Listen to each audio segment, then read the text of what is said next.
Open Caucus on this wonderful International Day of la Francophonie.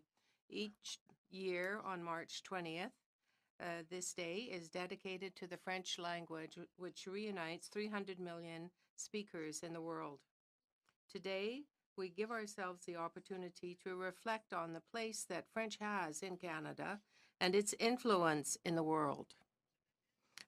I am Raymond Gagné, Senator from Manitoba, and I'm very happy to introduce my colleague, Senator René Cormier from New Brunswick, who is here this morning as Vice Chair for our activity. Discussion on issues of national importance. This meeting is co-sponsored by the Independent Senators Group, the Independent Senate Liberals, and the Government Representative's Office in the Senate. This non-partisan discussion is open to all parliamentarians, staff, media, and the public, and is co-chaired by Senator Jane Cordy from Nova Scotia and la sénatrice Diane Bellemare du Québec. And Senator Bellemare from Quebec. I see that she is with us this morning. I'm very happy to be here. I must apologize beforehand, though, because I am going to have to leave early to attend other meetings, but I'm happy to be here now. You haven't noticed, but there is coffee available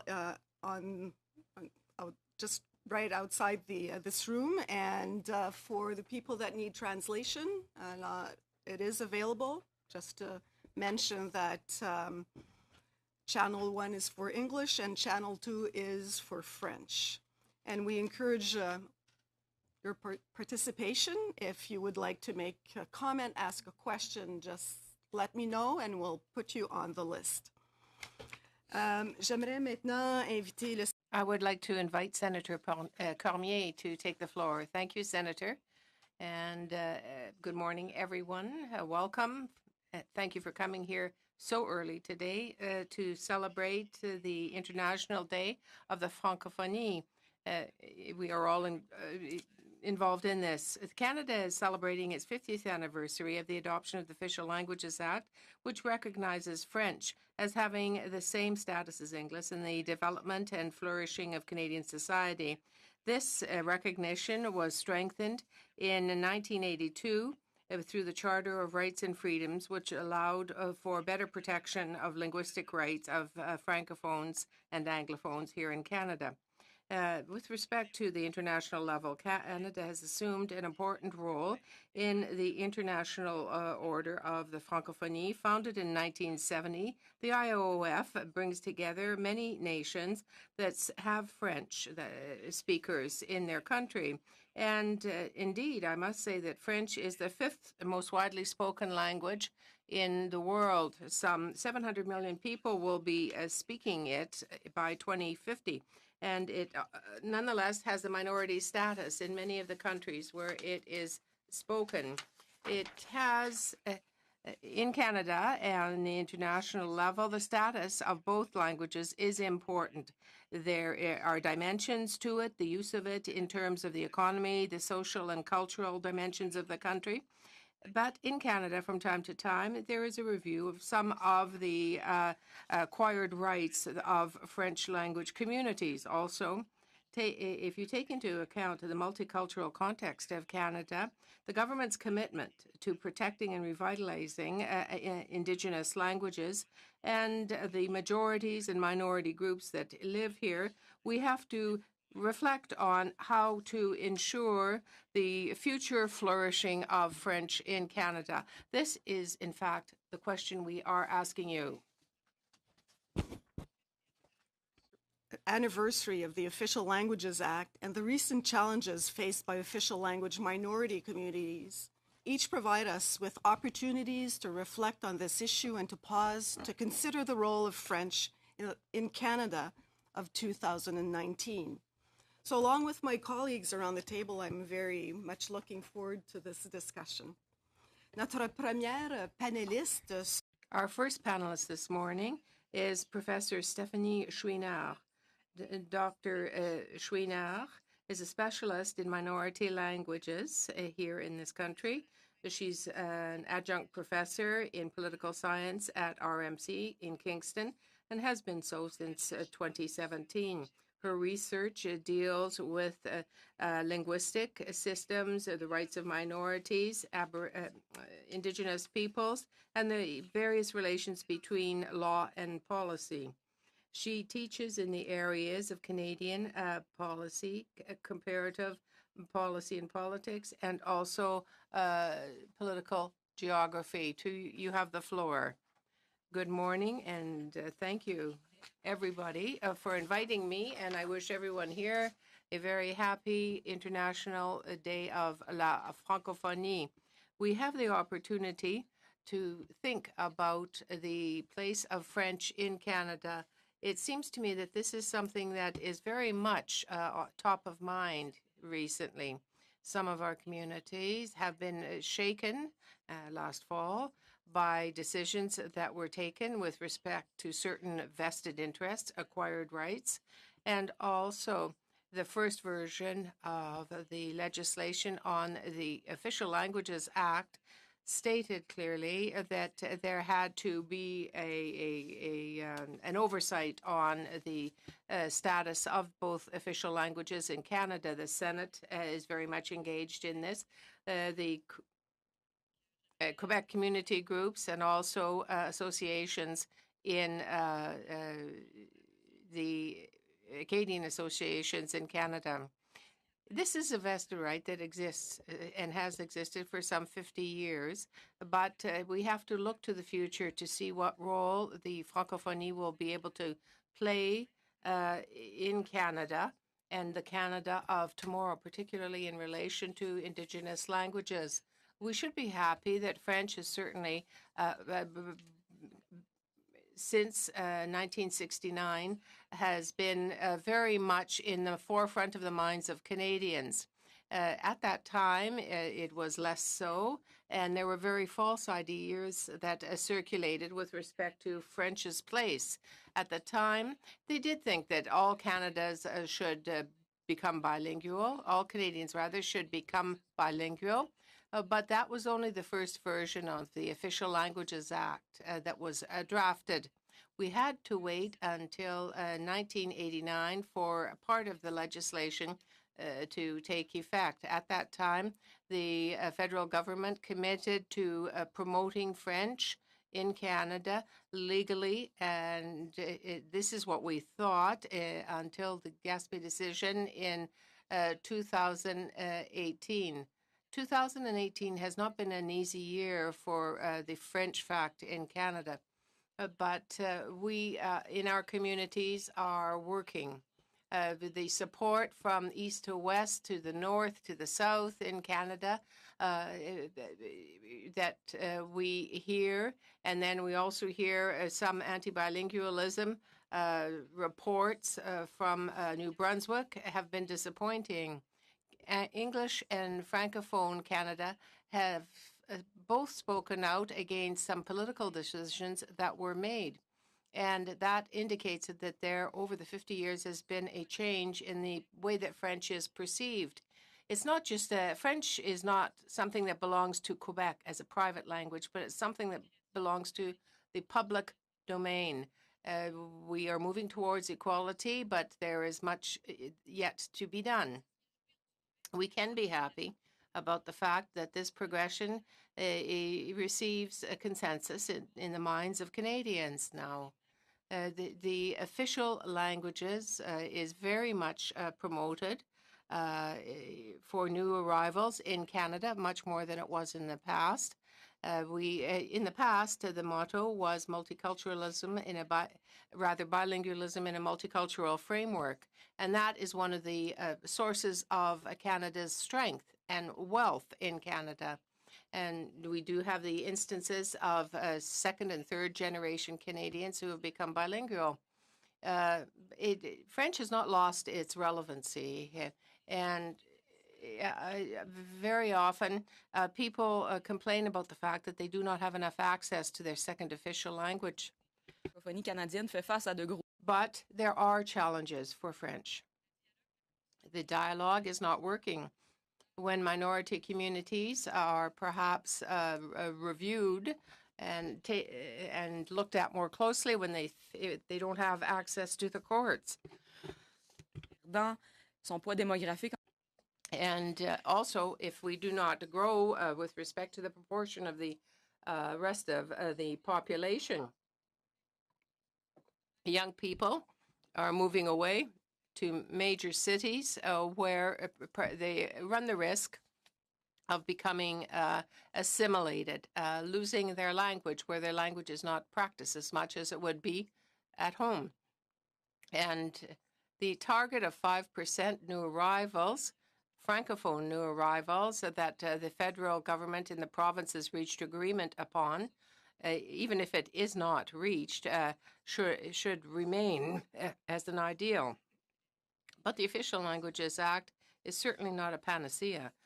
I'm concerned about that. The modernization of the Official Languages Act does not indicate that there will be De le faire, de revoir, par exemple, les pouvoirs du commissaire. An even-handed approach. And I think that this has to be brought to the attention of the Official Languages Commissioner.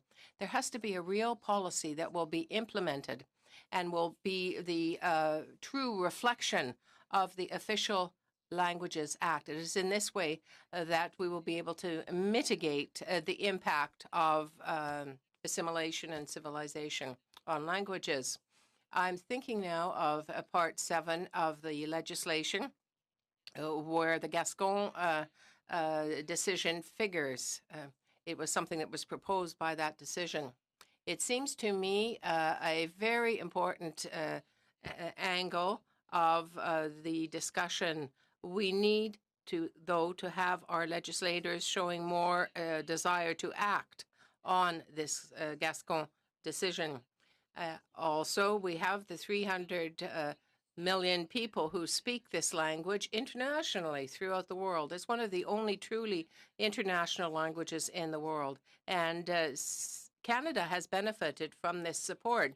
It has a visibility that very few other linguistic communities have.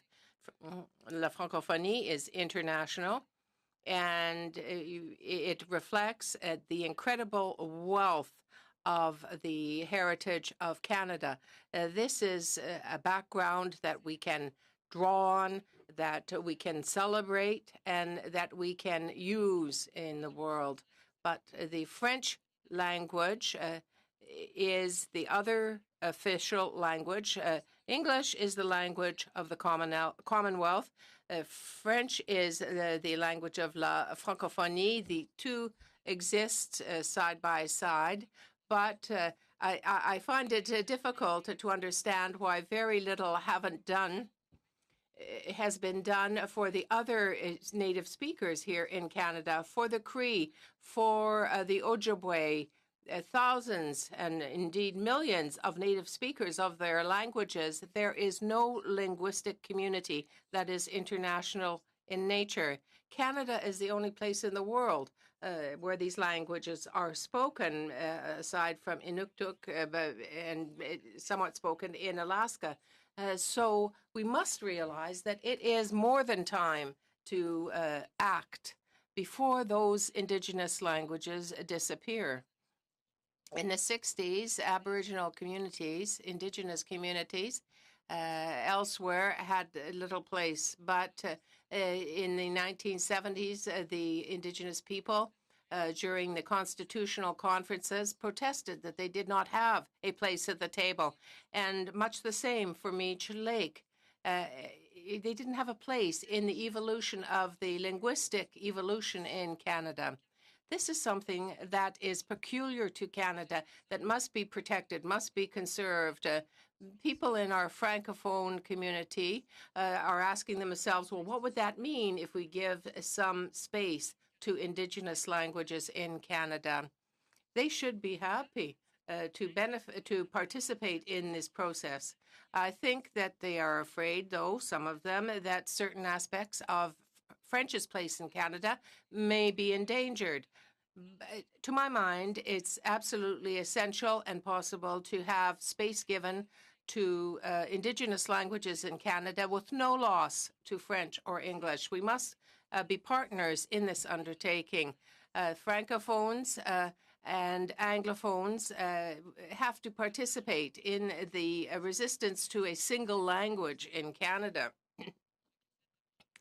We don't want just to have the language of the majority.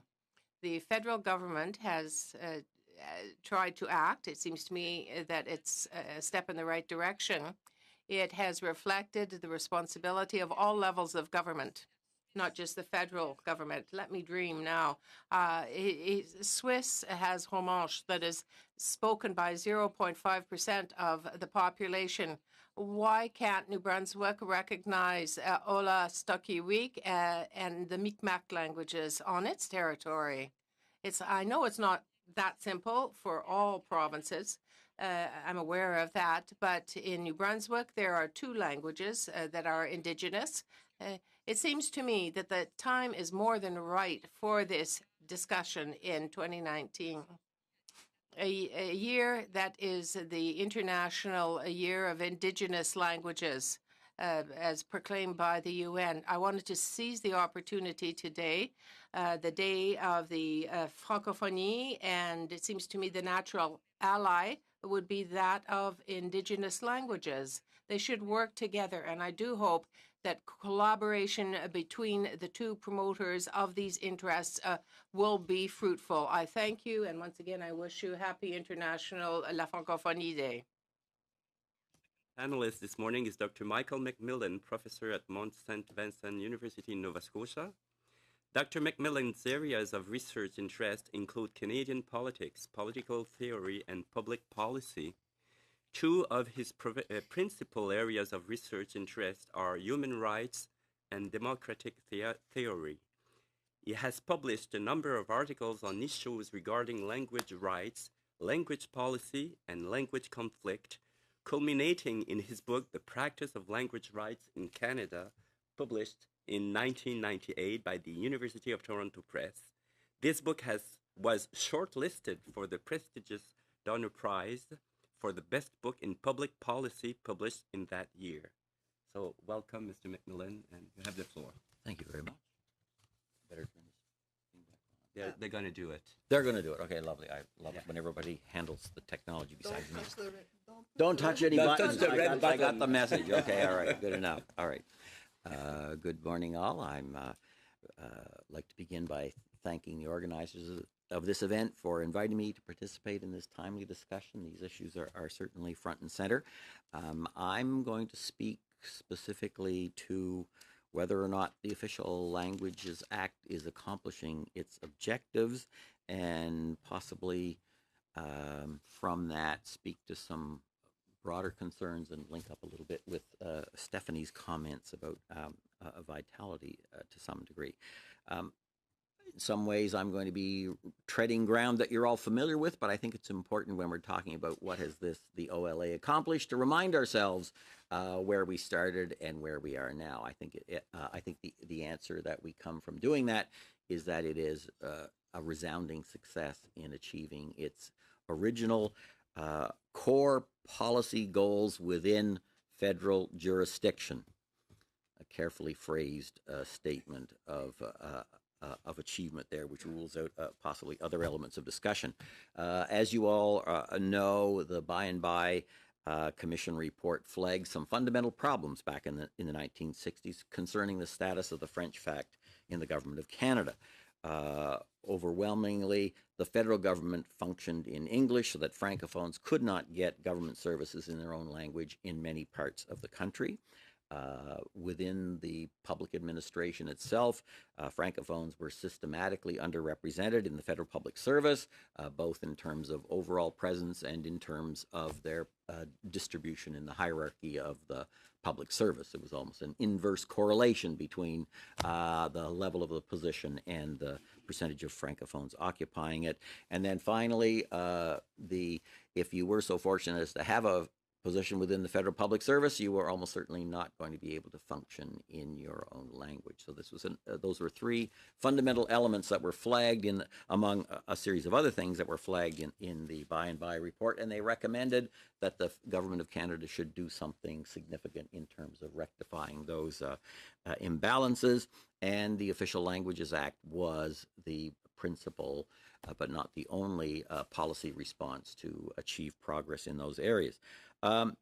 In terms of what has emerged from that legislative initiative in the 1960s, has resulted in some very dramatic changes. Government services, especially in French, were vastly expanded and comprehensively available across Canada where numbers warrant. The annual reports of the Commissioner of Official Languages gives rather strong evidence to this effect. The Commissioner documents various failures of the federal government in service and process regarding official languages. And one of the things I particularly noted in the most recent report was that there were fewer than 1,000 admissible complaints last year regarding failures to provide services in the client's preferred language. I don't know how many million service events happen within the federal government across its various departments and agencies in the course of the year. My very rough guesstimate is there's at least 5 million. So 849 failures out of 5 million instances of service sounds like an incredible success story to me. So that is a dramatic change from earlier times. In terms of the Francophone presence in the public service, the facts have been in place for some time, certainly in relation to achieving equitable participation. The Francophone presence either achieves that goal target or exceeds it. So overall, it's 26.3% presence, and within the core public administration, it's 31%.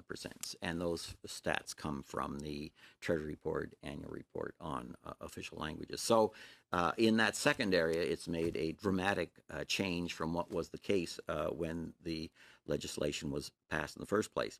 Regarding making both official languages languages of work within the federal public service, that has proven to be a rather intractable problem and remains a work in progress. And I suppose the thing to note there is that at a minimum, the situation has moved dramatically beyond what it was in the 1960s when they started working on this thing. Work instruments, there's been a more elaborate attempt to achieve those goals, though they certainly aren't in the same place as the first two that we mentioned. So there's that's definitely remains an area of endeavor.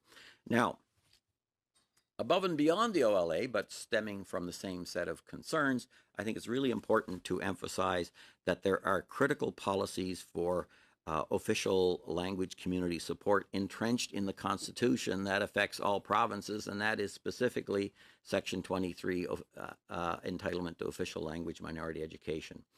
Overwhelmingly, the single most important element of our national policy, which has the effect of preserving and contributing to the vitality of official language communities in this country. It is far and away had the most dramatic effect out in the communities themselves, and I think it's important to keep that actively in mind.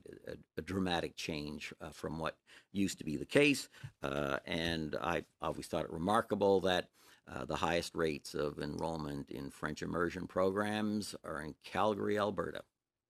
I think that says an awful lot about how far we've come in this country in terms of acceptance of the French fact as part of the everyday life of our country.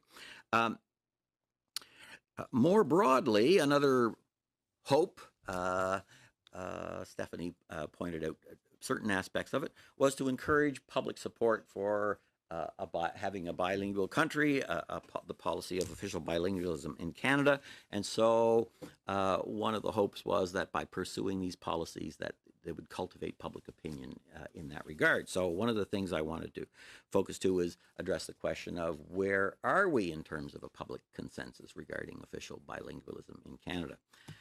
some specific instances notwithstanding, I think one of the things that has been very clear is that there is a substantial public consensus has been achieved on the original core principles of the Official Languages Act. The majority of English and French Canadians believe everyone should have access to federal government services in their own language, and they have so believed for a very long time. But the extent of the commitment to that has been growing over time, as reflected in the public opinion polls that have developed. So this is part of the good news story here. Now, as of 1988, there have been a series of amendments to the Official Languages Act that have targeted a goal of enhancing or contributing to the vitality of official language communities in the country. So one of the questions of interest is, how does this fit with the public consensus that exists? So Heritage Canada did a survey in 2016. Probably most of you have already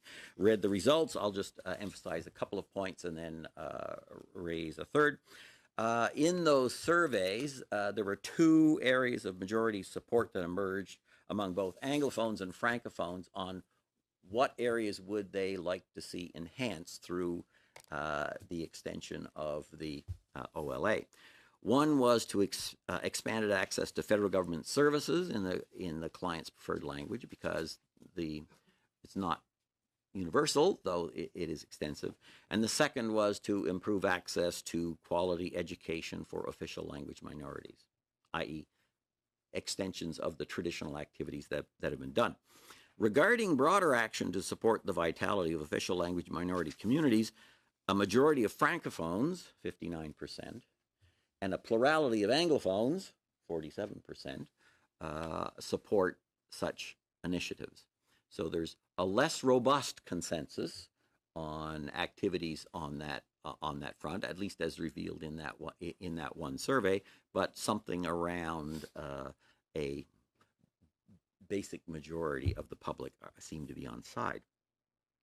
So, in terms of developing a public consensus supportive of official bilingualism as a characteristic of Canadian life, certainly dramatic progress has been achieved. Now, that said, we'd have to acknowledge that there are, let's say, sometimes ambiguous elements in terms of public opinion about the official bilingualism and its various aspects, leading me to observe that the OLA is not a cherished national symbol like Medicare or the Charter, but a national majority support official bilingualism and perceive it to be contributing to national unity. Two really important components, and these are noteworthy and welcome developments, and the OLA has contributed and continues to contribute substantially to these achievements. Thank you.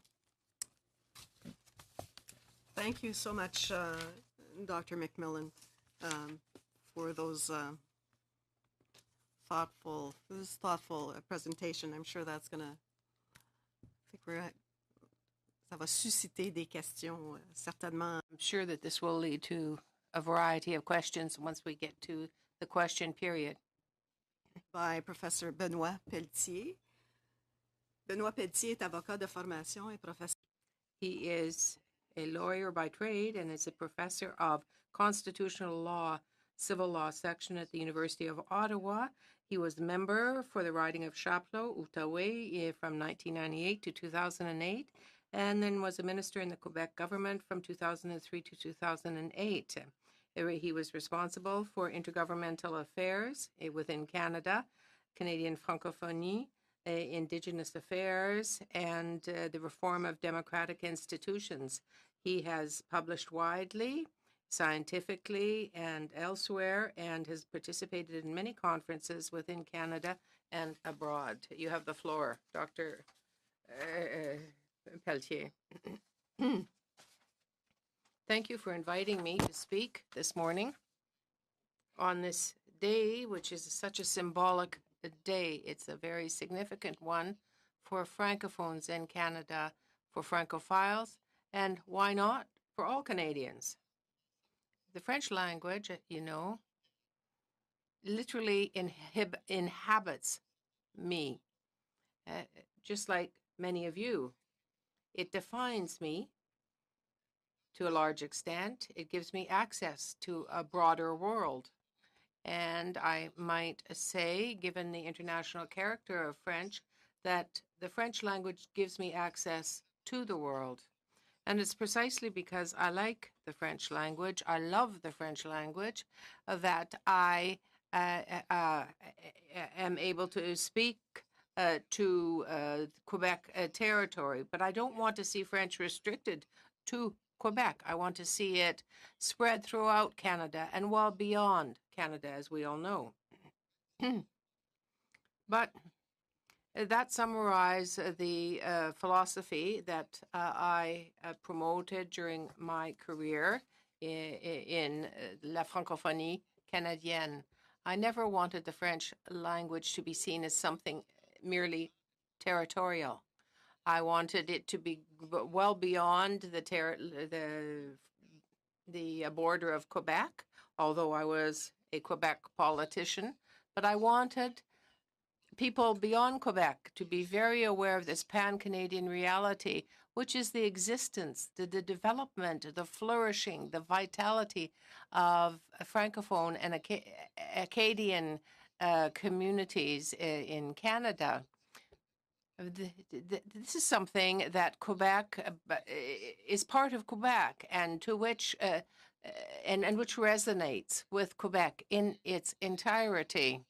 We don't think about Quebec and the other Francophones in Canada.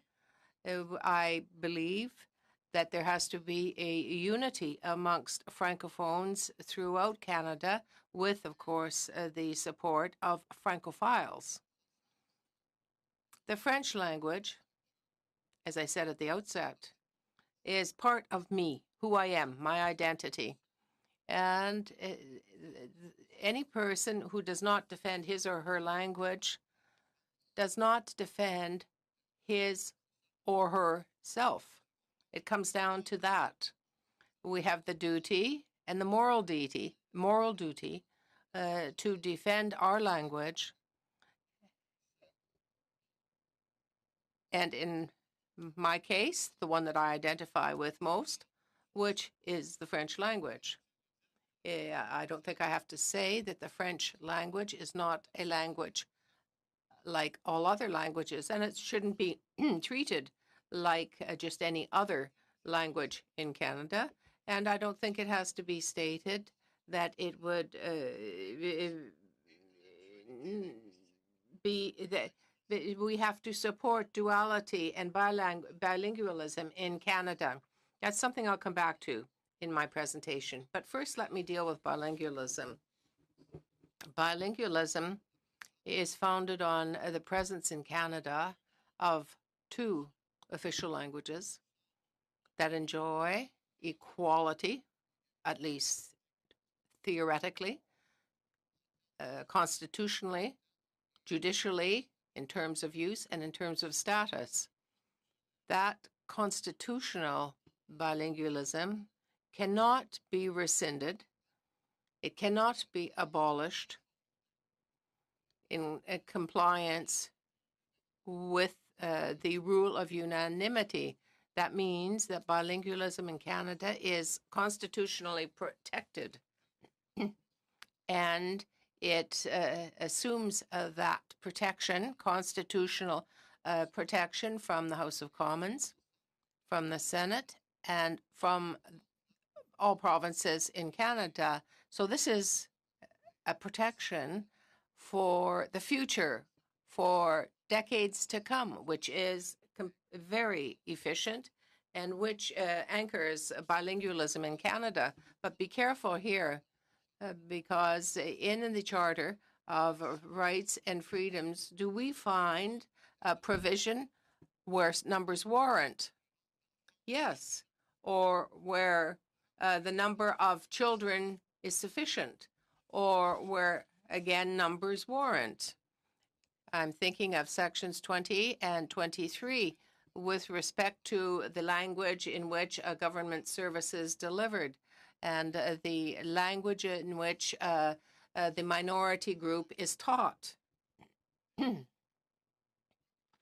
there are linguistic communities that whose demographic weight is being taken into consideration.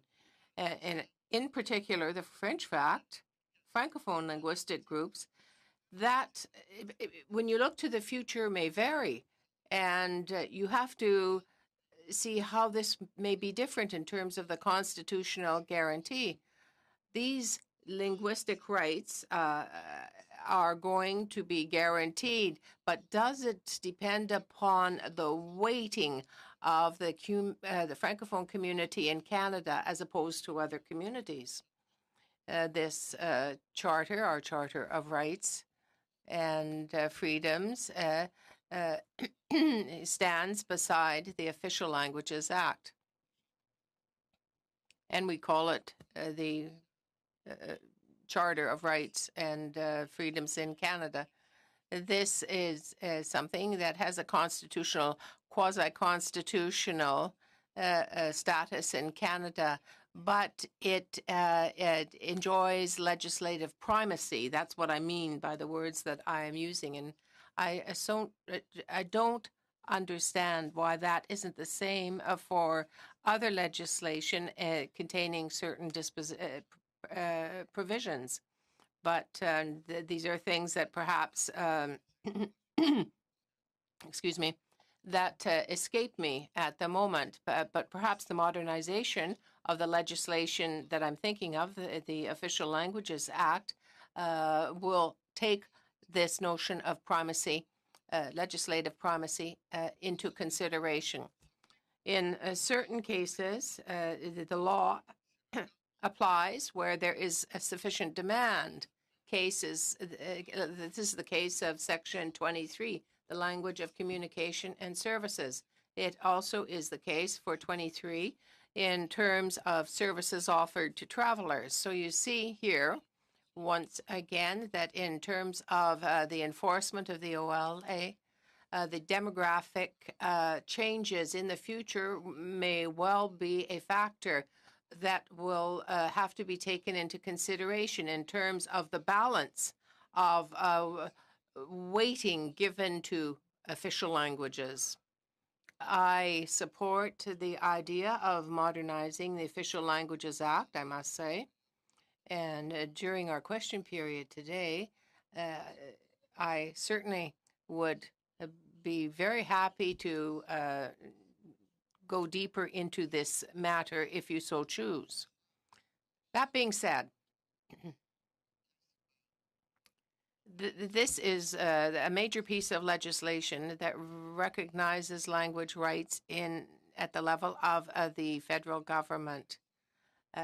In certain provinces, I'm not talking about it exclusively, Section 133, nor Section 23 of the 1867 legislation, or of important pieces of legislation at the provincial level that have been enacted to protect language. But you have to look back at the case law.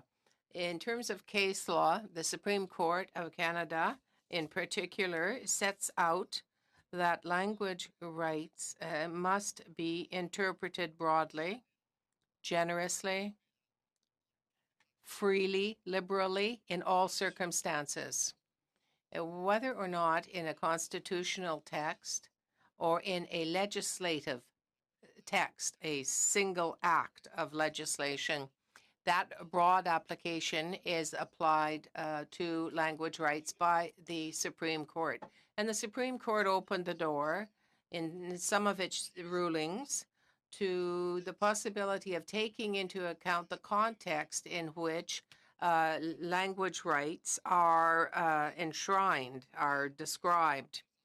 There, you take into account linguistic rights in the contextual perspective.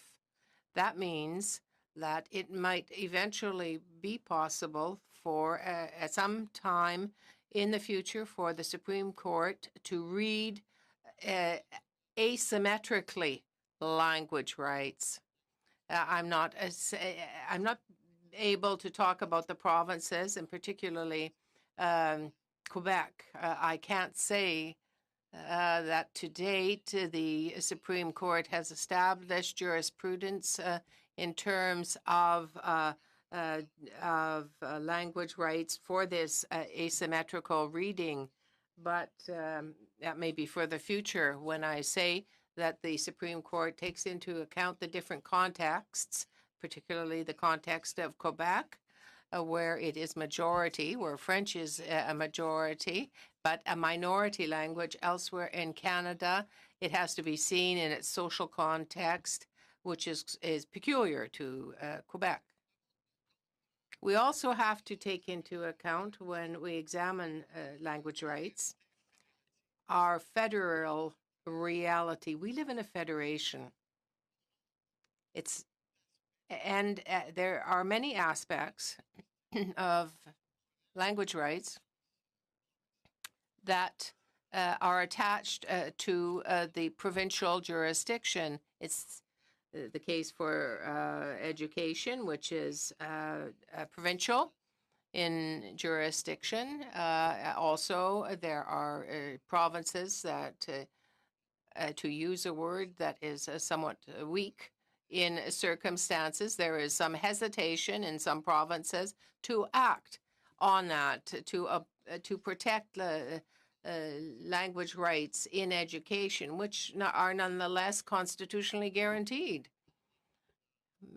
The federal government offers sums of money to the provinces to help them assume their constitutional responsibility, but nonetheless, you do wonder if the linguistic clauses are sufficiently stringent to protect that aspect of education. I'm wondering if there is not or should not be some sort of process of accountability with the provinces if they don't deliver on that. So this is the reality that exists for bilingualism. But I also want to speak to linguistic duality.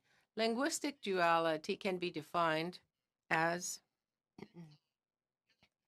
being characterized by the presence of two majority language groups that coexist in a single country, Canada, where the minority community languages are spread out through all over the country. In other words, that deals with the existence of two major language groups, and that is linguistic duality. One is a Francophone community, one is an English community. Communities that used to be called major welcoming societies that were called linguistic communities that would welcome newcomers.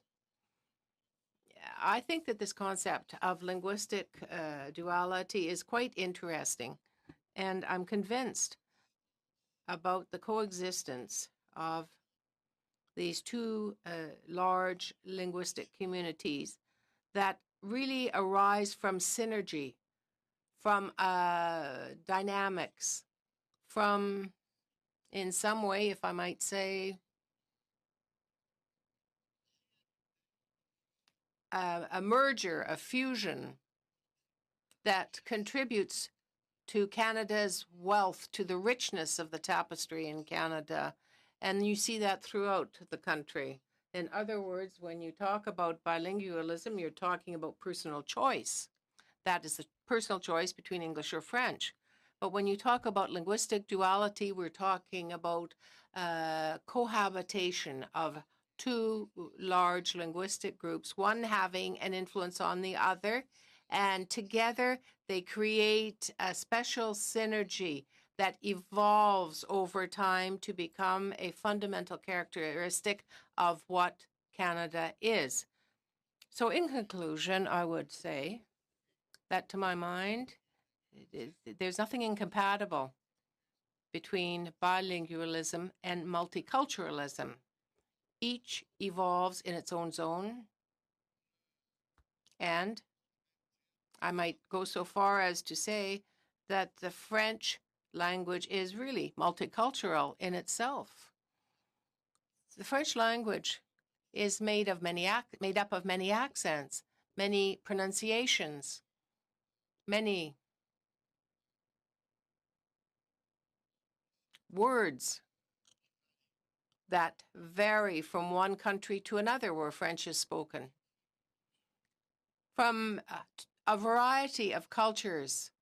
So the French language itself has this pluricultural dimension to it, this multicultural dimension to it.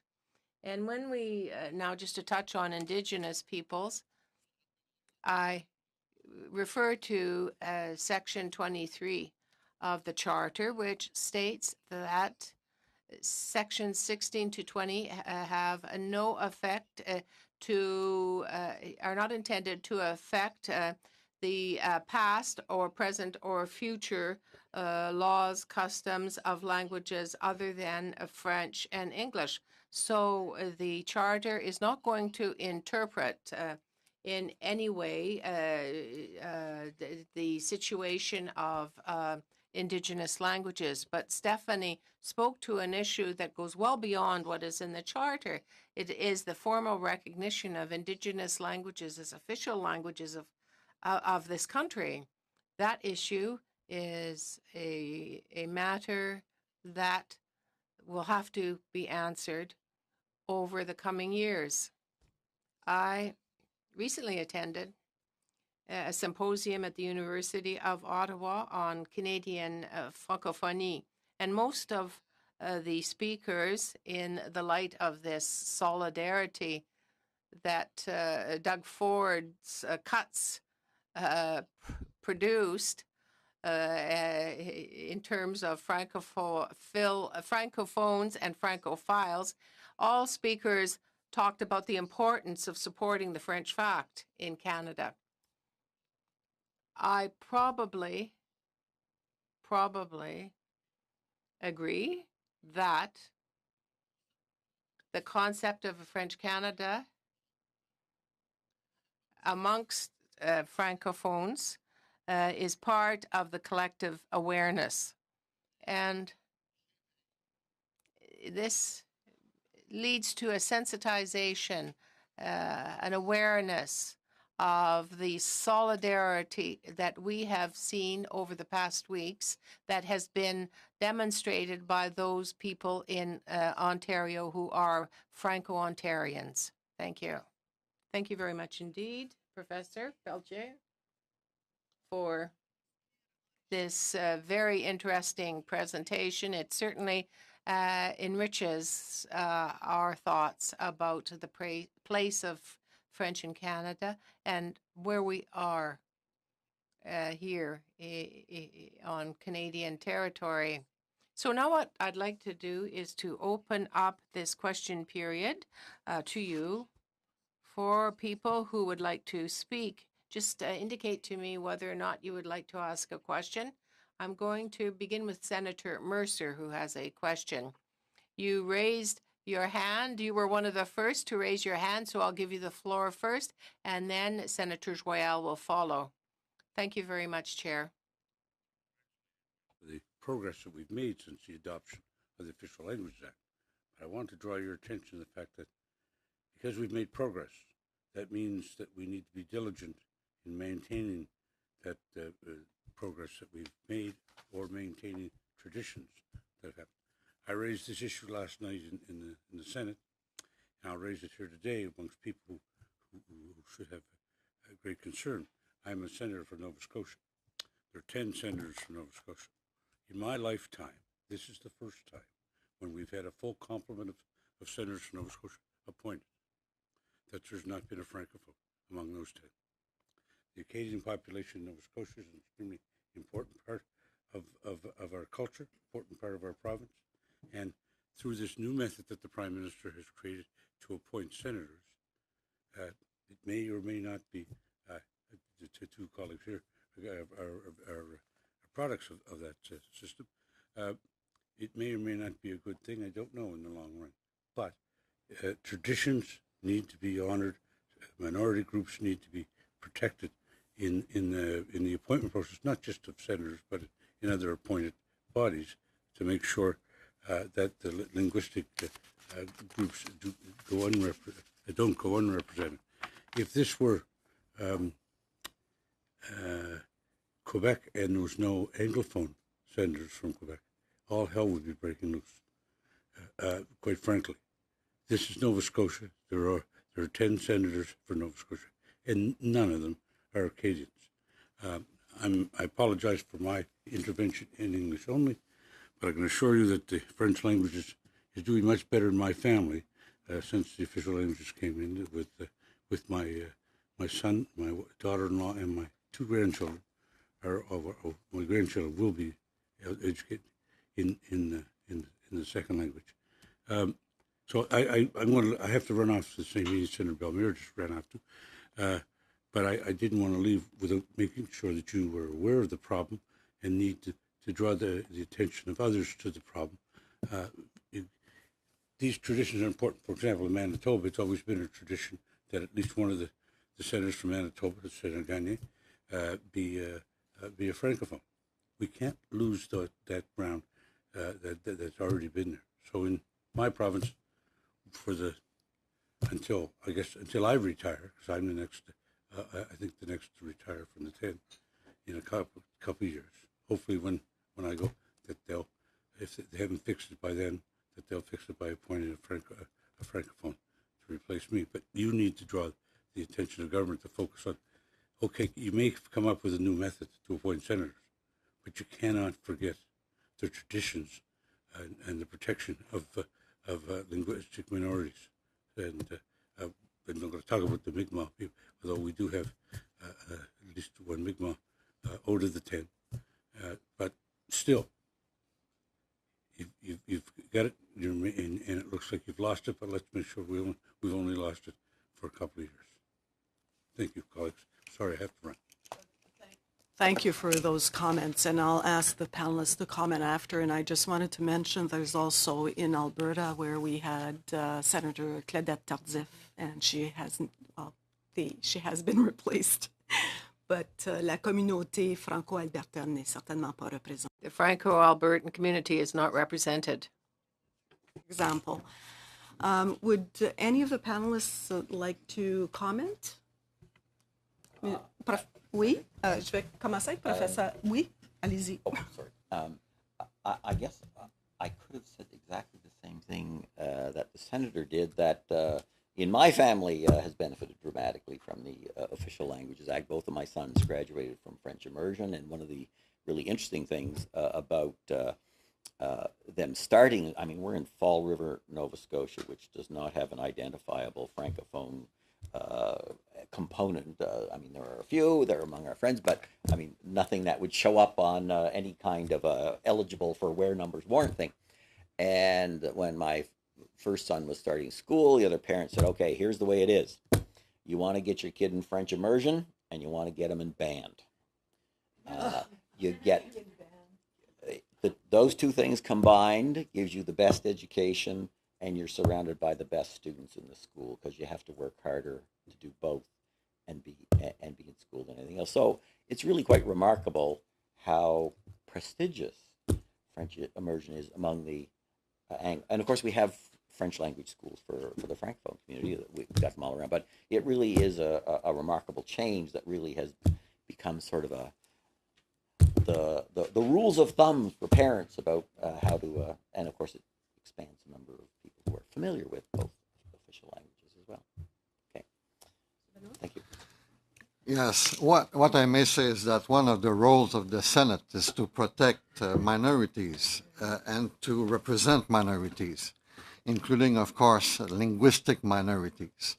And I'm so pleased to see that the Senate plays that role with rigor. And the meeting that we have today is just showing the interest of the Senate for the advancement of the cause of the linguistic minorities.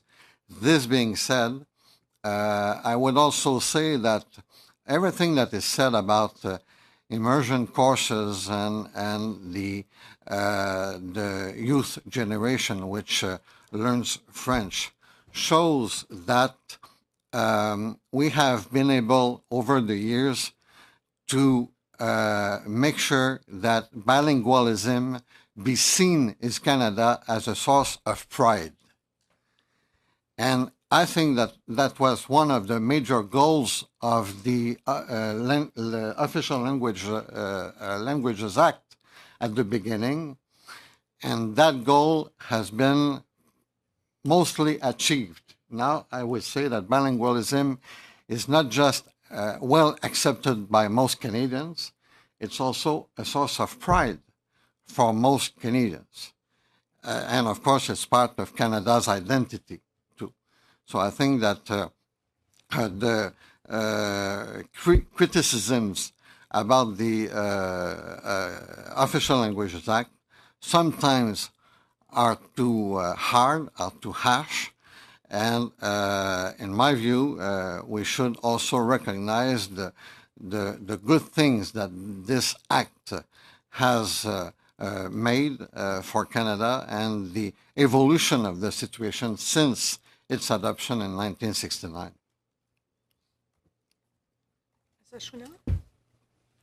Dr. McMillan, as a former BEN member, I really appreciate your comment.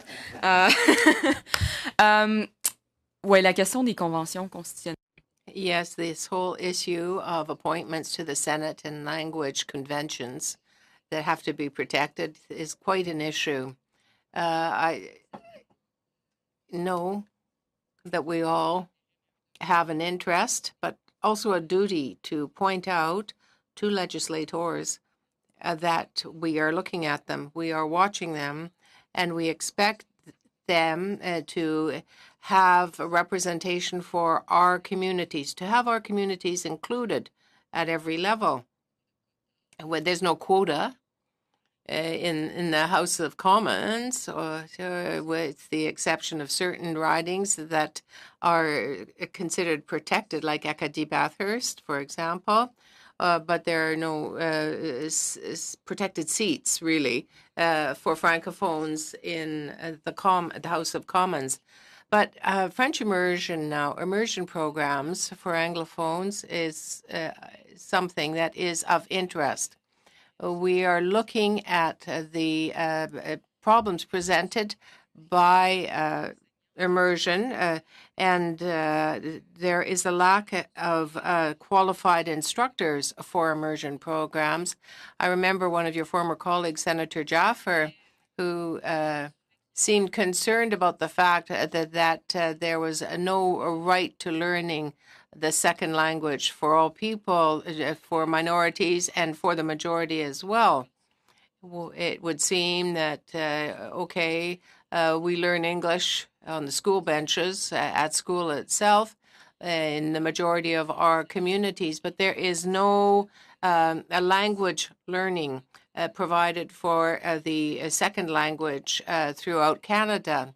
There are, of course, our parents who want to have their children access immersion where it is available. The programs are almost always full wherever they are. And we know that there are failures with immersion programs. We have immersion programs that have phenomenal results where these students go to secondary school with great capability in their second language, in French. But there are also other cases where it doesn't work out so well, and it's very frustrating.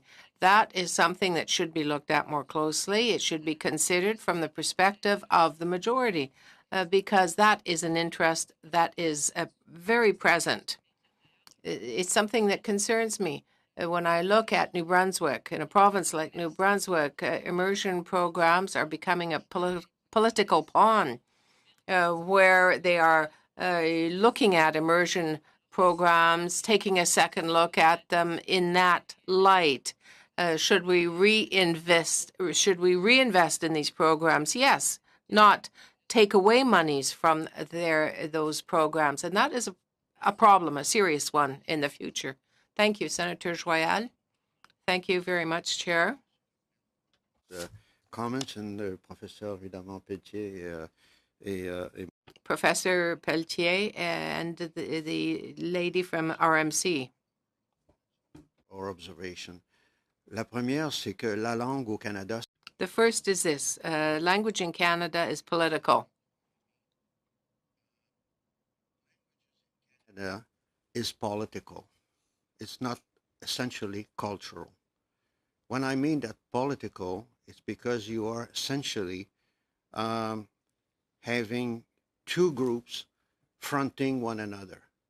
There's a social dynamics, there's an economic dynamics, and there is a political dynamics. Political dynamic that is a fight to be in the center of the power. And when you presented the Official Languages Act, I was there at that time, and it was not only to allow the three objectives of, you can be served in French or in English as you want, you can work in the federal service, and you can have a fair share of the federal job. It was more than that. It was to allow the Francophone to be part of the exercise of the federal power. And the power is never given to anybody. The power is grab. The power is, you got the power because you fight for it.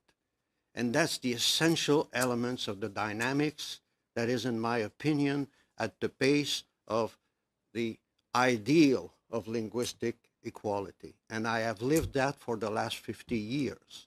And I remember very well, I was myself interested in federal politics by Jean Marchand, who was the then Minister of Regional Economic Expansion, after having been Minister of Transport, because he wanted to have Canadians, French Canadians, who would be able to have political responsibilities in the government of Canada with the background of federal, of university training, so that they would not be only Minister of Revenue, Postmaster General, and maybe sometime one Minister of Justice, as Ernest Lapointe was, and as some have been in the past. In other words, you remember very well that when Jean Chrétien became the first Francophone finance minister, the first Francophone foreign affairs ministers, up to then, Francophones have been barred from the important portfolio of the federal administration. So when I say to you that language is political in Canada, this is the bottom of the dynamics that we live here at the federal center of government. Ça, c'est le premier point que je veux faire. That's the first point I wanted to make. Still today, in 2019, the first 22 constitutional texts of Canada are still unilingual. The Constitution Act of 1867 is still in English only, legally. When you go to the Supreme Court, as Professor Pelletier goes, and myself I go, when I argue in front of the Supreme Court or in front of the Court of Appeal of Quebec, I have to rely on the English version of the original text. That's the only one still officially accepted by the court. So to think that we are living in a dream world at this stage, and we have to fight to get that, I will fight myself to get that. I'm going to sue the federal government. I'm in the process of suing the federal government to compel the federal government and the provinces to subscribe to their obligation of Section 55 of the Constitution Act 1982. I don't want to open this today, but this is still the reality after 50 years of official languages. The fundamental documents that is at the base of the existence of this country is still unilingual English. So we can, pull our braces and think that we are a best example in the world. There's still a long way to go, and we won't get that by the politician only. We will get that by a court order after 50 years. D'où ma conclusion sur ce premier point. That brings me to my conclusion on this first point, that the courts have an essential role to play to protect us and to promote our rights. The political arena does not suffice. The political weight that we have does not suffice. to achieve what the Constitution theoretically allows us. Going to be if the court would not have been there in the last 20 years since the adoption of the charter to compel the provinces to allow the right of access to education in one of the two official languages. And I tell you that for a very simple reason, is that in this country, Francophones have lived a similar kind of colonialism than the Aboriginal people. Le Nouveau-Brunswick en 1880, New Brunswick in 1884 abolished access to education in French. Manitoba did it in 1890. And the territories in the Northwest did it. And if you look at BC, school boards, I think Christy Clark spent some $200,000, $300,000 to fight the Vancouver school boards on that matter. not been on our side. And that's why, as M. Pelletier a mentionné, non seulement la loi. Not only the Official Languages Act is interpreted very broadly and generously by the Supreme Court, but it has a remedial character, for damages that were done over the hundreds of years for the Francophones. Mais on nous empêchait d'aller à l'école en français. On a nié les... They have denied the cultural characteristics of Francophones over hundreds of years in this country. What do you think you have to argue? You have to argue for the damages that has been inflicted, and today we are very mean. We say, oh, avez-vous le nombre suffisant pour... Do you have sufficient numbers to speak French? Oh, no, I don't know. You have 17 students. I think you'd need 26 students. But basically, we're small numbers because we were obliged to assimilate ourselves. We weren't allowed to go to school in French. It was prohibited by the provinces. It's not agreeable to tell Anglophones that in Canada. They don't like to hear it, and I don't like to do it as a Francophone. I don't like to say that I was colonialized over the centuries.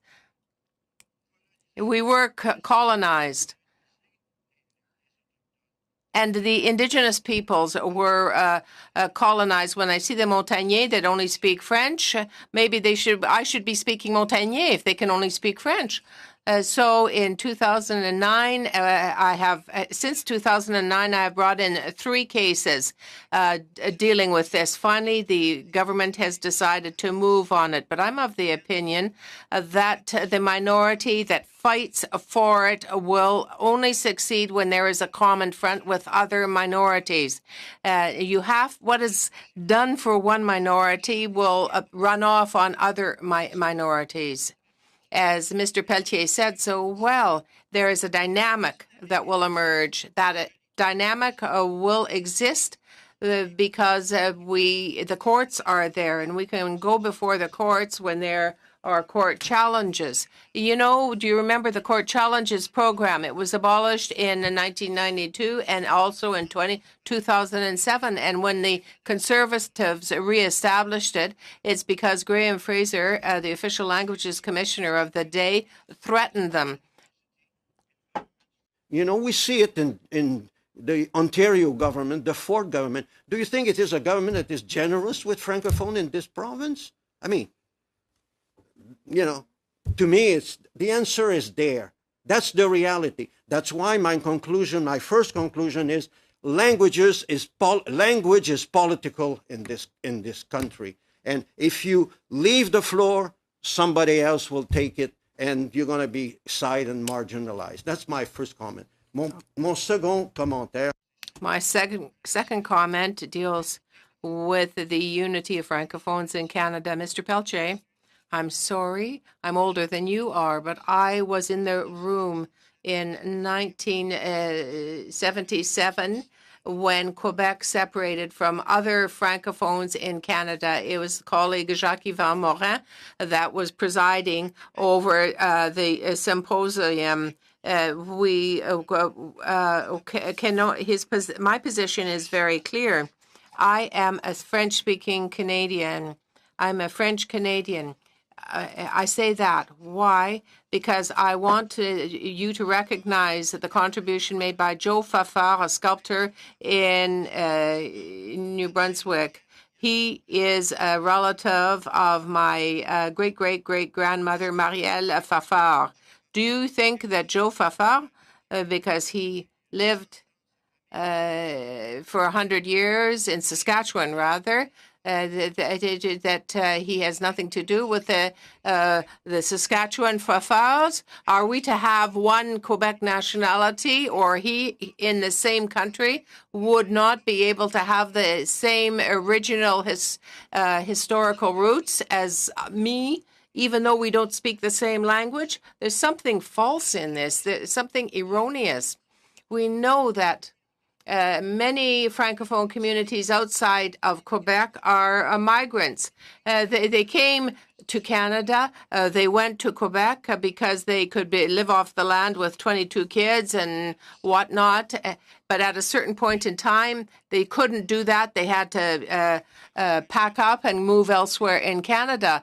They believed that Canada was all their country, and they could have a better chance for a better life in the west of Canada or elsewhere in Canada.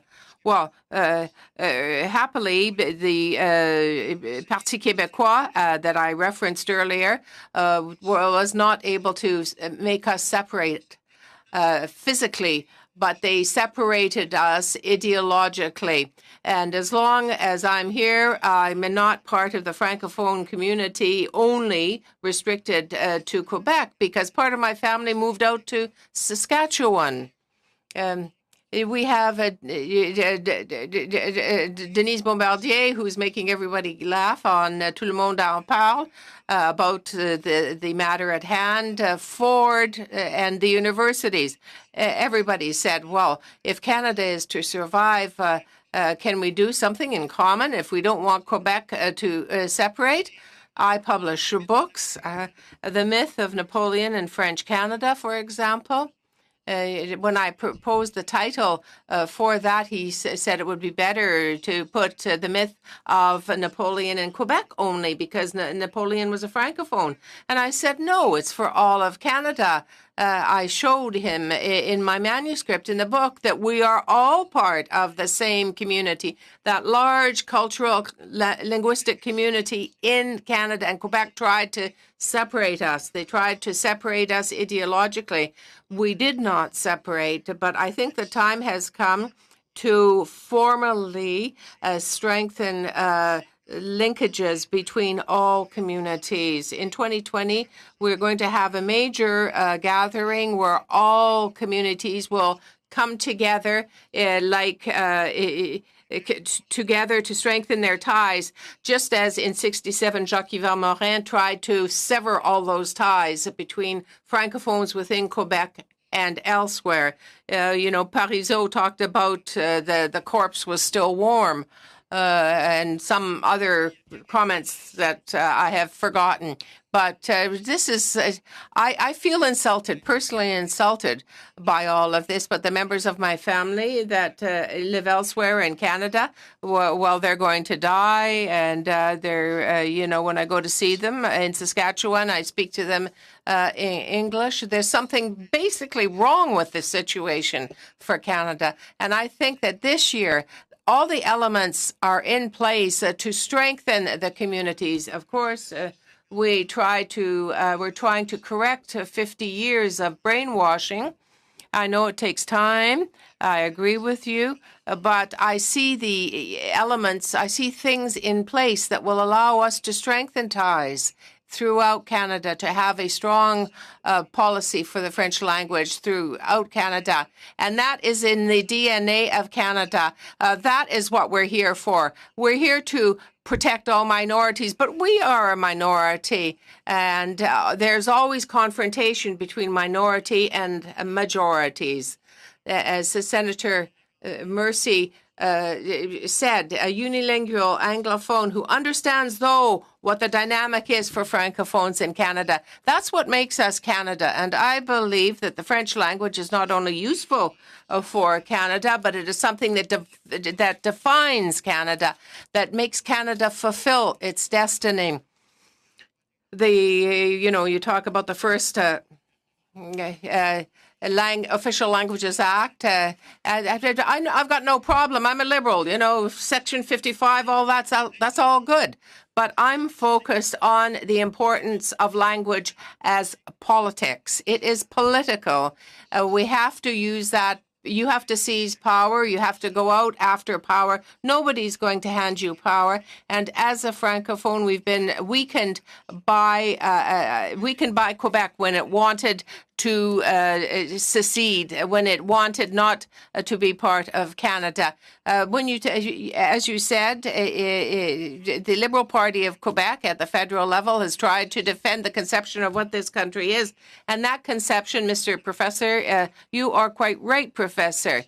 The Anglophones have to absorb the fact. They're proud of the fact that we are bilingual in Canada. And that is what Francophones bring to Canada. I have no inferiority complex being a Francophone in Canada, even before my party or before the Indigenous peoples. I have respect for them because they've been colonized just like us. And there are responsibilities that have to be assumed, like other groups in Canada, to undertake initiatives so that when they speak their language, when they rise to speak their Indigenous language in the Senate, that's one of the first areas where we used a nuktuk. 10 years ago in the Senate, 10 years ago, Senator, please. I didn't talk about language. Charlie Watt and Willie Allen was there, but why can't Senator Maris stand up and speak his language? Why can't there be a day when I'll just switch the channel and I'm going to hear the translation from the Indigenous language into my language? In the European Union, there are 28 countries, and they switch the button and they can hear whatever they want in their own language. Thank you, Senator Joyal.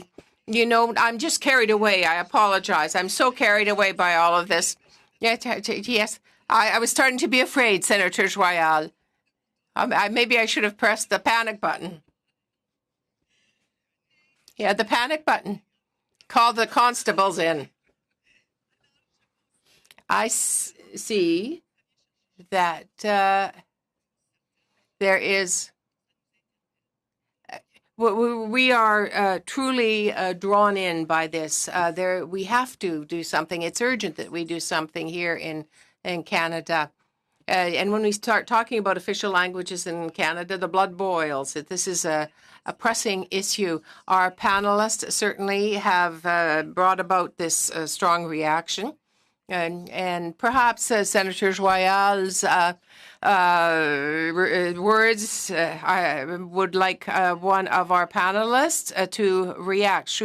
Professor Chouinard, perhaps you would like to take the floor first with respect to the importance of the courts. You're quite right. But what we're seeing over the past years is that the courts cannot give us all the answers. You talked about the school decision. It was 2015 where the British Columbia, and it took 2 years before the British Columbia government responded to the Rose des Vents school issue. There's an annex. We're not going. They didn't rebuild the school. They didn't deal with the issue of providing transportation for the students elsewhere. All they did was put in a temporary trailer for the students. So there are limits to what the Supreme Court can do. And when you think of the positives surrounding Section 23, there is a serious problem in terms of implementing the rulings of the Supreme Court. Unless Justice Leblanc and Doucette Boudreau were to be implemented, I don't really think that the justices themselves or the judges themselves should see to the implementation. But there's a gap. There's a real gap. I personally don't have the answer how to fill the gap, but I'm concerned. There's this whole question of severing land. There's a tool at the federal level which would be able to support the development of schools on lands, certain lands. But with respect to consulting, the consultation is carried out with the province and not with the communities. I'd just like to make that point. Professor Pelletier. Yes, thank you very much. I might say that I quite agree with Senator Joyal. I thought that was a very convincing argument that he put forward. Inaudible. Nonetheless, it was very convincing. With respect to the courts, I agree with Stephanie that they can't do everything. There is a limit to what our partners in the legal field can do. But Senator Joyal, you're right when you say your political weight is not sufficient, you need the courts. You're quite right. This is a statement that there has been progress made with respect to the legal wins over the past years. As to the bilingualization or the translation of constitutional laws, nothing will happen unless there has to be a formal constitutional amendment. You understand that there is already a translation in French that does exist, which was drafted in compliance with the constitutional regulations for the justices, but that project never reached its ultimate end. You spoke about 67, about this meeting in 1967, the États Généraux, a general meeting. It was intended to discuss the breaking between Francophones in Quebec and Francophones outside of Quebec. That severing occurred as a result of a vote. The right to self-determination of Quebec designated as a national area speaking the French language. On an issue like that, it was evident that all Francophones were divided at their general meeting on the French language in 67. And the result, well, we're all familiar with what occurred. Quebec, the representatives of the Maritimes voted for, and the other Francophones outside of Quebec and there voted against. So Quebec really provide a slap in the face to the rest of the French fact that resided outside of Quebec. During my political career, I've always sought, with whatever means at hand, to, how will I say this, to unify Francophones in Canada. And one of the arguments was precisely this, linguistic duality. Because to have duality, you have to have two entities. One Francophone entity, one Anglophone entity. If you don't, but you don't have two entities. If the Francophones are divided, you have all kinds of sub-entities in that entity. So to be able to achieve in the future the Francophone, la Francophonie entity has to show unity, and that unity is not possible if Quebec does not recognize the concept, does not adhere to the concept, does not promote the concept of unity within the Francophone entity. Professor? Thank you. I'm sure Senator Joyal won't be surprised to be told that it doesn't take much convincing for a political scientist to be told that public policy is based on the exercise of political power. And absolutely, and I go back to the early speeches of Pierre Trudeau making the case for national language policy, where eschewing constitutional principle and arguments in favor of the idea of language rights. He emphasized the fact of Quebec's presence and importance in national politics as a powerful reason for why we should have an Official Languages Act, and it was very a power politics rationale, and it made perfect sense and probably persuaded an awful lot of people of the validity of pursuing that objective. People who study the position of linguistic minorities in various countries around the world typically argue that in order to have a presence and respect for your language in countries, you have to be a substantial linguistic minority, 25% or larger, typically, in order to have national level recognition. Stephanie mentioned the Romanche at 1%. As she well knows, that's very much the exception that proves the rule. That never happens anywhere else. It's just the Swiss and their incredible accommodationist tendency. By the same token, if the percentages are extremely small in different political jurisdictions, one cannot hope for very much to be achieved simply because of the political dynamics within those jurisdictions. So absolutely, I recognize that it's political power drives the position. I think the previous administration at the national level here prior to the Trudeau government is a good illustration of how entrenched that political dynamic is to preserve what is in place, but at the same time, the point that you have to keep pushing to maintain the status quo, let alone advance it, absolutely well taken. And the courts and their approach to the charter language rights have really made an important contribution there. So absolutely, I'm in tune with that. Now, I'd like to kind of segue a little bit to one of the comments that Professor Pelche made about the possibility of thinking about asymmetrical approaches to language entitlements and policy. And I think I would extend cautions on that front. There was a marvelous book published by Paul Snyderman and a group of Peter Russell and several professors back in the 1980s called The Clash of Rights.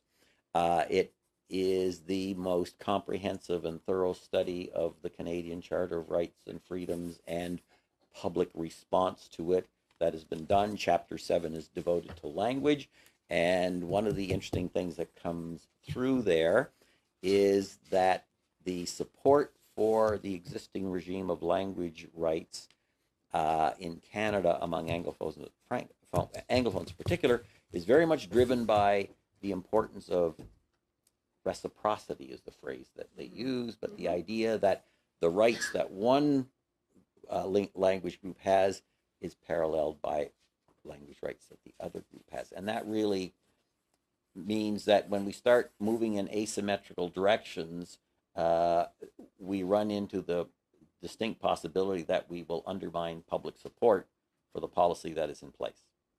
So I think that's definitely a consideration that has to be brought to bear about when considering what one wants to do in terms of moving in other directions toward making differentiations that aren't highly developed there. So 2 points. Yeah. Okay.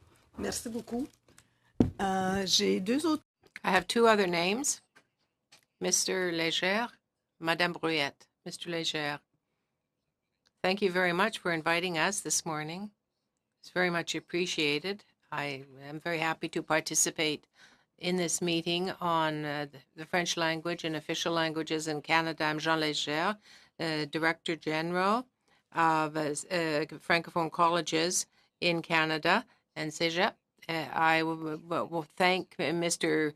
Pelletier and Mr. Joyal for their dialogue with respect to Quebec's position and the Francophone communities outside of Quebec. Our role in my organization is to provide for collegiality between Quebec schools and Acadian schools in a Francophone community outside of Quebec. Our members, our CEGEP members, participate. They go there. The others, vice versa, come here. Quebec and the communities are doors that communicate, if you like, in terms of education. I believe it's important to reinforce this aspect. We have to sensitize, raise awareness rather amongst young people in Quebec.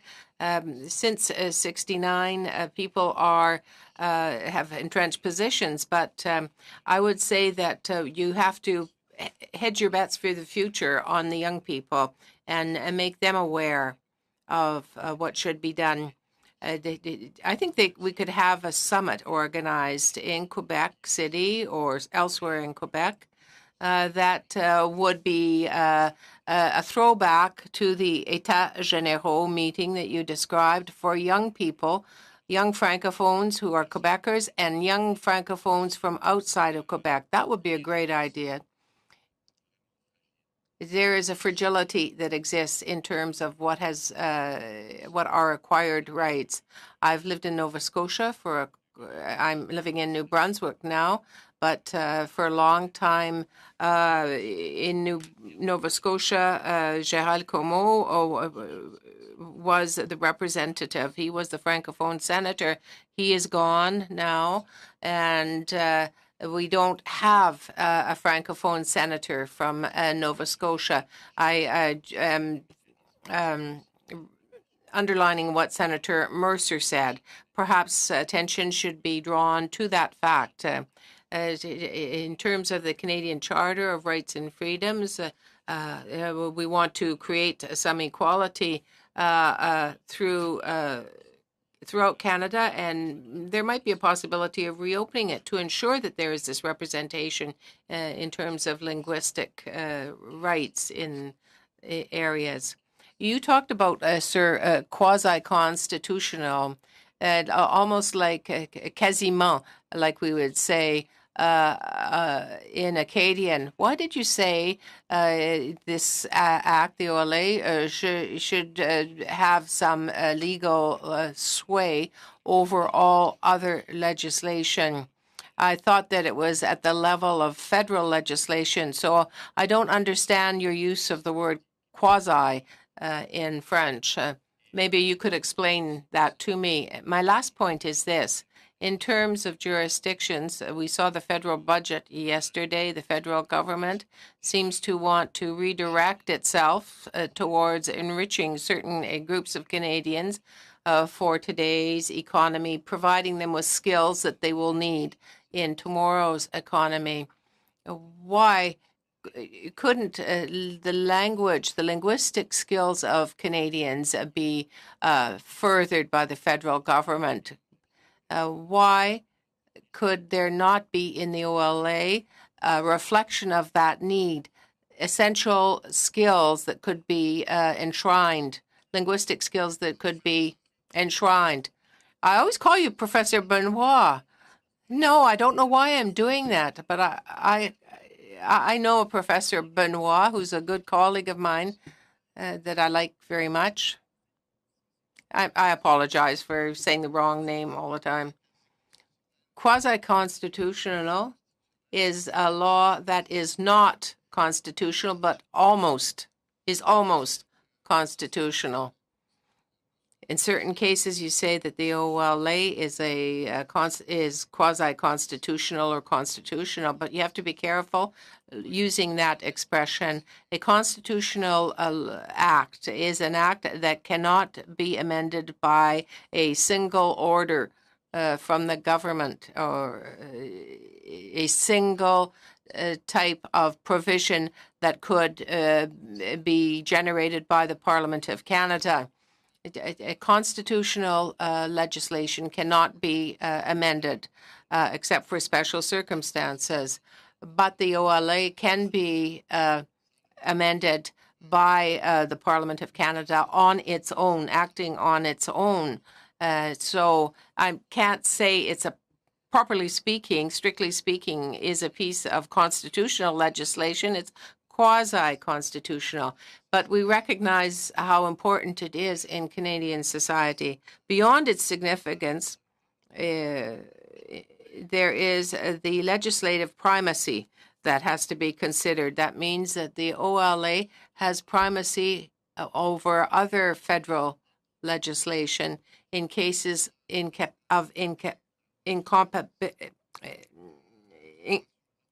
where there is no compatibility between the two layers of legislation. There would be a declaration of inoperability that would be issued for the ordinary piece of federal legislation. That primacy applies for 1, 2, 3, and 4. So I don't know why it wouldn't apply to Part 7, which is a very important part, or to all legislation. But if you really want to make it purely constitutional, what you'd have to do is this. You'd have to have a constitutional amendment with a discussion with the provinces. And since it would deal with the use of French or English in Canada, unanimity would have to apply. So it's nice, but perhaps we will have to be content with modernizing it through legislative means rather than constitutional amendment. Thank you, Madame Brouillette. Thank you for the invitation. Thank you for the invitation. I'm very happy to be here today. I'm Céline Brouillette, DG of the College and University Association for bilingual and francophone colleges outside of Quebec. I'll begin by saying this. I appreciated what was said about demographic weighting, because I think that's what will affect whether or not we receive service. That will affect our rights. Also, assimilation is very important. It is directly linked to the demographic weighting. What I find problematic, what's difficult for the ordinary person, is this. We live we think in terms of compartments. We say that's provincial in nature, and that's federal in nature. And if I want to have a service X, Y, or Z, I have to turn to the provinces. But if I look at the criminal code or to penal law, it is the federal government that is in charge. So the ordinary person in their everyday life, it goes to a counter to have service in French, or to another counter where they can't be served in French. They get all mixed up about that. What role would you see for the federal government to play with a modernized OLA? What would be the role that could be played to mitigate these difficulties that the ordinary person faces in understanding what they're entitled to? I don't know. I've been thinking about this idea for some time. How could my mother, my father, my brothers who are dealing with this every day, how can they claim their rights? That they want to be served in France. There has to be an active offer. How can people who aren't involved in discussions like this on a daily basis, how can they understand what they're entitled to in terms of service in their language? Professor Serena, do you want to start? There's a certain responsibility on the part of both levels of government to educate the population with respect to their rights. That can be done in several ways. The active offer, of course, is something that is important. We're starting to have results with the implementation of this policy. I know in Ontario, the almost no longer to be French language commission had made progress in making people aware of what their rights were. So there was less of a problem if they were to ask and insist on these services being offered to them in French. But perhaps we'll never be able to get around all the other two areas of government, because that is the responsibility of the federal government, the provinces, and or the territories to see what services are offered in both official languages. Thank you. Professor Pelche? Yes, that's why I talked about our federative reality, our federal reality. Because it's a very important dynamic when we talk about official languages. I agree with Stephanie that you can't really get around that reality. So in answer to your question, what can we do so that the provinces participate more actively or more? It brings me to say three things. The first is you talked about vitality. The vitality of a community is preferable as an approach in terms of the offers of service. It's better than just to make a mathematic computation, a calculation to see whether or not they're entitled. And now, as to know whether or not you turn to a federal or a provincial office to see whether or not the service is available in French. I would say at the federal level, we don't even know if there is a designated office that deals with this type of thing. So that is a problem. And also, the other comment is this. With the spending power that it has, the Government of Canada can involve the provinces in a more respectful process in discussing official languages, but there is a limit to that. If the Government of Canada insists overmuch on accountability, there is the possibility that certain provinces will refuse the money that comes from Ottawa and say, okay, we don't mind not fulfilling that obligation. We won't take the money.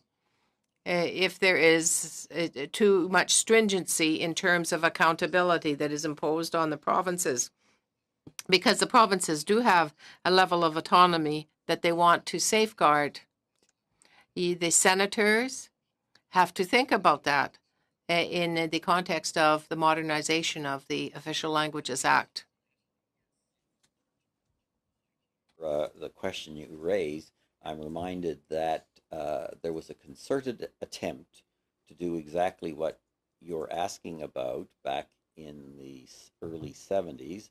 One of the proposals from the By and By Commission was to try to get a commitment for across provinces, not necessarily municipalities, that they would all commit to providing services in both languages in designated areas where they were identified as sufficient to make it suitable to provide such services. And they went, Senator Joyal was there, he could probably give us Ken McCrae, who was the research director for the By and By Commission at the time, wrote an extended article in the Canadian Public Administration detailing the incredible machinations and variations they pursued, trying to get something that everybody could agree to. And what it foundered on, going back to my comment to Professor Pelche, was that there was a preference for certain measures of asymmetrical practices from one province to another that undermined the effort to get a consensus. So they ended up just dropping it at the end of the day. And it's not to say that that might not be a good idea to launch again, but I'm not convinced that the prospects at the moment would be any more likely to succeed at the national level. En fait, moi, c'est plus une... I just want to throw this thought out. Maybe it's a little simplistic. Given what I've heard and in the light of the work that we're doing in the Senate Committee on Official Languages, if I distance myself from our own country, it's almost as if and I'm sort of pessimistic, I have to tell you. I think that we have a political apparatus here, relationships of strength that are out of step with the idea that the idea is that Canada is a large, big country where both official languages are recognized equally and are part of the vision and identity, the deep identity of this country.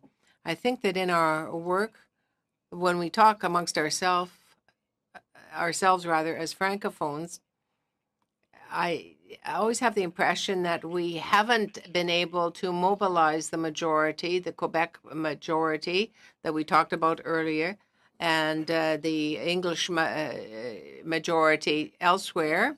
Why? Because when Quebec always says that if there's an English Canada, that means there's a French Canada. But where is it? Where is it? This is just a general reflection I'm making, but it does seem to me that the highest stakes here are these. How the visions that you've all expressed in terms of these relationships of strength, how can we work together to make Canadians adhere to them, understand them, and work together? Very often with the provinces, they say it's not possible. I don't know if you have any comment to make on my thought, but I do. It seems to me what solutions, I just don't know what the identifiable solutions might be. How are we going to strengthen the legislation? How are we going to have better ties that bind us? How are we going to, but globally, and this is more than political, it's really an issue about educating citizen, but education being provincial in jurisdiction, what are we going to do? How can it be that as a country, we have not built our country in such a way that our education system doesn't oblige all Canadians to learn both official languages? It's this whole fundamental issue that bothers me. And I think we have to deal with that before we go to another step, another stage. We have 5 minutes left, so I don't know if anybody would like to speak to that. No? But I'll say a word. I don't have the answer. I don't have the answer because that's too big a question. How can you make Canadians buy into it? How can you make them believers? How can you make them accept it? Over the course of past years, we can't forget that the new generation recognize the added value that is represented by possessing both official languages throughout Canada. In other words, spreading it throughout Canada. Official languages, the point of the OLA was to consolidate unity. It was intended to see that the coexistence of official languages would be a source of pride rather than division in Canada, that it would be a source of harmony, if I might say so, rather than rancor. And largely, they didn't really succeed. There has been appreciable progress, but I do think much remains to be done. We have to persevere. The legislation has to be better respected by federal institutions because what struck me earlier with respect to the sanctions, the penalties that are inherent that you'd like to see in the legislation. I'm not saying I'm against it. I think there should be more teeth in that law, in that act. But when you talk about sanctions for federal institutions that don't sufficiently respect federal legislation, here we're approaching the summum of a lack of political and administrative will. I think you have to realize that. I think the political leadership that I've seen in action in Quebec, and that's is there in Ottawa even more strongly, is leadership that I believe in a lot. If you were to bring linguistic duality into the official dialogue, I think that would make a big contribution to the cause, to furthering the cause.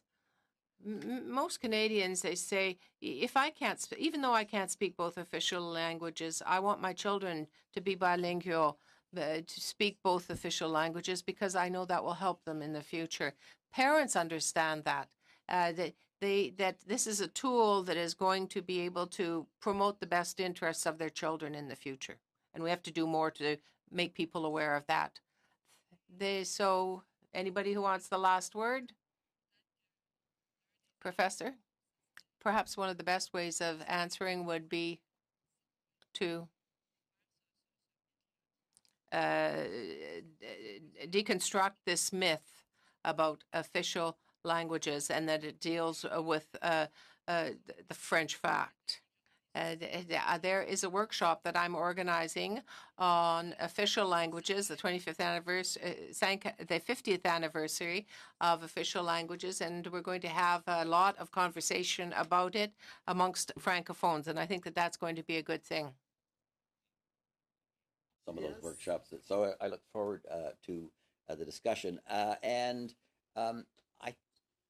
I think, in light of some of the comments that Senator Joyal made earlier, there's no question of why we produced the national language policy that we have. It was a response to a perceived political crisis, and so it very much was driven that way. There was a whole series of desires to create a bilingual population, though they were always careful to emphasize that the goal was institutional bilingualism, not personal bilingualism. And yes, we'd like it if people did that, but we're not going to require it. And there was a sense that if people thought that they were going to be forced to become bilingual, that there would be a fairly substantial resistance to that on both sides of the equation, in fact. So certainly it was dealing with perceived grievances, and it's done so very successfully. It's not a linguistic utopia by any means, and there are a whole series of developments that are simply will challenge things going forward. You talked about the problem of the minimum numbers being set for continuing to run such schools. Well, you know, I'm a Nova Scotian, and we have a big problem with rural depopulation. They're shutting schools all over the place, and parents are up in arms because, you know, now their kids got to go on a bus for an hour and a half each way to get to a school instead of having one in the neighborhood, and it's devastating community. So there are a lot of parallels, but sometimes practical realities simply drive decisions that we really can't do very much about. And that's simply one of the things that we need to work around. And one of the things your various committees are doing are looking at the possibilities of digital technologies resolving some. I forget how many languages are on call at the Toronto hospitals. I think I read it was 88. So it almost doesn't matter where someone comes in if they can't speak English or French, and it's Urdu or you can pick up a phone and get someone. I mean, it may be that those are the kind of answers that are available for some really intractable problems about demographic shift. I think that's part of it. Thank you. Alors, écoutez, au nom. Well, on behalf of the organizers of this Open Caucus, I want to sincerely thank Madame Serena, Monsieur Pelletier, Mr. McMillan for their presentations. They have given us food for thought, and I'm sure that will give rise to further discussion in the context of the 50th anniversary of the Official Languages Act. I also want to thank each and every one of you for attending this morning with your passion about language issues in Canada. I want to thank the members of the staff that helped organize this Open Caucus, Sylvain Berube, Suzanne Belliveau, Andrew Miller. Thank you very much. And also to our interpreters who have been here and who have allowed us to dialogue freely in both official languages of our country. With that, thank you, Senator Gagné. I think we've come to the end of our time together. I close by wishing you a very happy Francophonie Day. And I want to say that the Francophonie is here in Canada, alive and well, and elsewhere in the world. Last week, I was in Rwanda, where I was told that the French is being used less. But here, I think it's quite a different case. We have a great deal of linguistic wealth that we can rely on here in Canada. On this note, have a good day.